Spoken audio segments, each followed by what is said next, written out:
Hello everyone, study HRM by Disha Chaturvedi channel पर आप सभी का बहुत बहुत स्वागत है।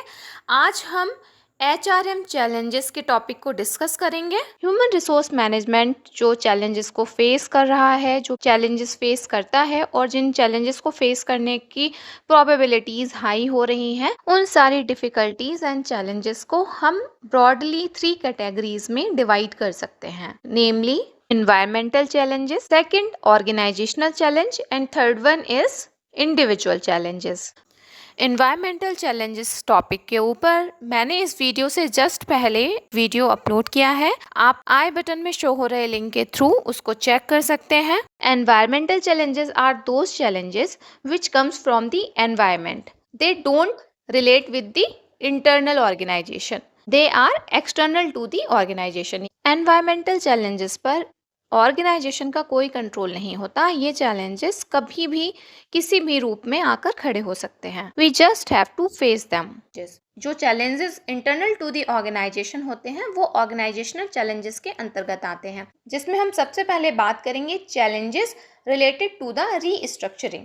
सो ऑर्गेनाइजेशन को रीस्ट्रक्चरिंग की ज़रूरत कब पड़ती है? जब ऑर्गेनाइजेशन अपने ऑपरेशंस को ठीक से हैंडल नहीं कर पा रही होती है या उसको करंट ऑपरेशंस को एक्सपेंड करना होता है। इन दोनों ही सिनेरियो में उसको रीस्ट्रक्चरिंग की ज़रूरत पड़ती है। जो ऑर्गेनाइजेशन अगर प्रॉफिट गेन नहीं कर पा रही है, वो लॉस में जा रही है, उसके स्ट्रैटेजिक ऑब्जेक्टिव्स पूरे नहीं हो पा रहे हैं, वो अपने गोल्स को अचीव नहीं कर पा रहा है ऑर्गेनाइजेशन, ऐसी कंडीशन में ऑर्गेनाइजेशन को रीस्ट्रक्चरिंग की ज़रूरत पड़ती है। पॉलिसी, प्रोसीजर्स, प्रोसेसेस को वो रीस्ट्रक्चर करता है, नए तरीके से उन रीस्ट्रक्चरिंग की जाती है, नए तरीके से प्रोसेस को डिफाइन किया जाता है, नए तरीके से जॉब एनालिसिस किया जाता है, सो दैट कि जो ऑर्गेनाइजेशंस में लूप होल क्रिएट हुए हैं, जो उसके अचीवमेंट एंड नॉन अचीवमेंट के बीच का जो ब्रिज है उसको वो कवर कर पाए। इसके लिए उसको रीस्ट्रक्चरिंग की ज़रूरत पड़ती है। इसके लिए वो कई सारे फंक्शंस को परफॉर्म करता है। दूसरा चैलेंज जो होता है वो होता है फ्यूचर लीडरशिप को डेवलप करना, यानी कि पोटेंशियल अप्रेजल करना, सक्सेशन प्लानिंग करना। एक्चुअली पोटेंशियल अप्रेजल करना यानी उस पोटेंशियल का पता लगाना जो कि हमारे फ्यूचर लीडर पोस्ट को हैंडल कर सकती है, एक्वायर कर सकती है। ऐसे कैंडिडेट्स का पता लगाना जिनमें वो पोटेंशियल है कि वो फ्यूचर लीडरशिप को हैंडल कर सकें। सो यह फ्यूचर लीडरशिप को तैयार करना ये भी एक मेन चैलेंज है एचआर मैनेजर के लिए। इसको टैलेंट मैनेजमेंट भी कहा जा सकता है। सो इसमें क्या होता है कि आपको फ्यूचर की लीडरशिप के लिए प्रोएक्टिवली तैयार रहना होता है कि आपको अगर जो पर्टिकुलर रोल्स हैं, जो लीडरशिप के रोल्स हैं, उनके लिए अगर आपको नए कैंडिडेट की ज़रूरत है तो आप किस कैंडिडेट को उस पर अवेलेबल कराएंगे। इसके अलावा जो internal to the organization challenges face करने होते हैं और वो है ऑर्गेनाइजेशनल इफेक्टिवनेस। जब आप स्किल्ड एम्प्लॉयज़ को हायर करते हैं, उनको रिलेवेंट ट्रेनिंग देते हैं, तो ऑर्गेनाइजेशन के अंदर एम्प्लॉयज़ की प्रोडक्टिविटी, एफिशिएंसी बढ़ती है, उनके अंदर जॉब सेटिस्फैक्शन आती है, उनका मोटिवेशन हाई होता है और इस मोटिवेशन से उनकी प्रोडक्टिविटी और परफॉर्मेंस बढ़ती है, जिससे कि अल्टीमेटली ऑर्गेनाइजेशन की इफ़ेक्टिवनेस भी बढ़ती है। तो एम्प्लॉयज़ को हायर करना, उनको प्रॉपर ट्रेनिंग दिलाना, उनको मोटिवेट करना, उनको रिटेंशन से संबंधित जो पॉलिसीज़ हैं उनको फॉलो करना, जो प्रोसीजर्स हैं उनको कायदे से फॉलो करना, ये एक काफ़ी बड़ा चैलेंज है एचआर मैनेजमेंट के लिए।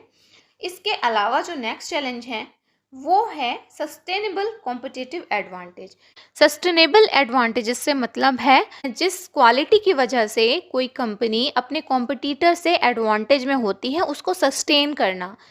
ये एक बहुत ही बड़ा चैलेंज होता है किसी भी ऑर्गेनाइजेशन के लिए, क्योंकि जैसे जैसे आपसे रिलेटेड, आपकी गुडविल से रिलेटेड, आपकी जो मेन पावर है उससे रिलेटेड इंफॉर्मेशन अदर कंपनीज को पास ऑन होती है, उनको भी उससे रिलेटेड प्रोसीजर्स का पता लगता है, वो स्वयं उन चीज़ों में अपग्रेड होना शुरू कर देते हैं और जो आपने एडवांटेज ले रखा होता है अभी तक, वो आपका एडवांटेज धीरे धीरे कम होने लगता है, क्योंकि दूसरी कंपनी भी सेम एरिया में स्किल्ड हो जाती है, सेम एरिया में अपग्रेड हो जाती है।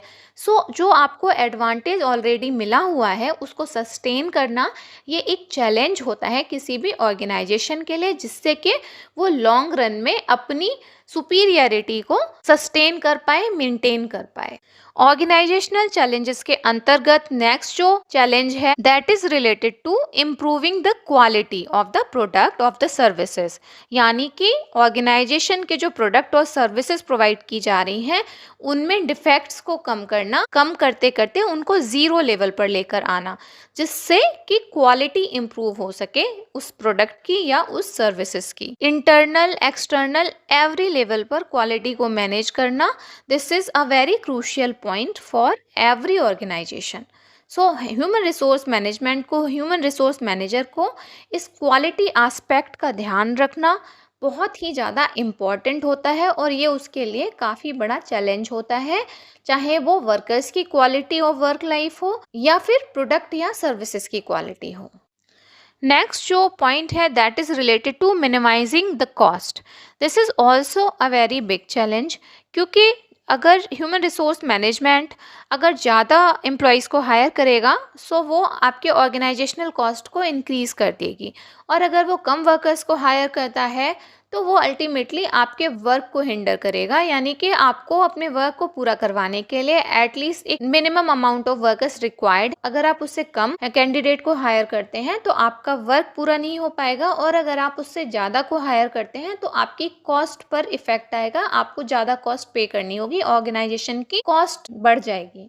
सो किस तरीके से कॉस्ट को मिनिमाइज करना है, this is a big challenge in front of the HR manager. इसके अलावा अगर आप इनकॉम्पिटेंट स्टाफ को हायर कर लेते हो, अनस्किल्ड स्टाफ को हायर कर लेते हो, जिनको स्किल्ड करने के लिए, जिनको कॉम्पिटेंट बनाने के लिए लगातार ट्रेनिंग एंड डेवलपमेंट की प्रोसीजर्स फॉलो किए जा रहे हैं, उस पर आपको लगातार खर्च करना पड़ रहा है, बार बार आपको ट्रेनिंग प्रोवाइड करनी पड़ रही है, ऐसे केसेस में भी ऑर्गेनाइजेशन की कॉस्ट बढ़ती चली जाती है। सो किस तरीके से इन कॉस्टिंग को मिनिमाइज किया जाए, अच्छे एम्प्लॉयज़ को, कॉम्पिटेंट स्टाफ को हायर किया जाए, this is a very big challenge in front of HR managers.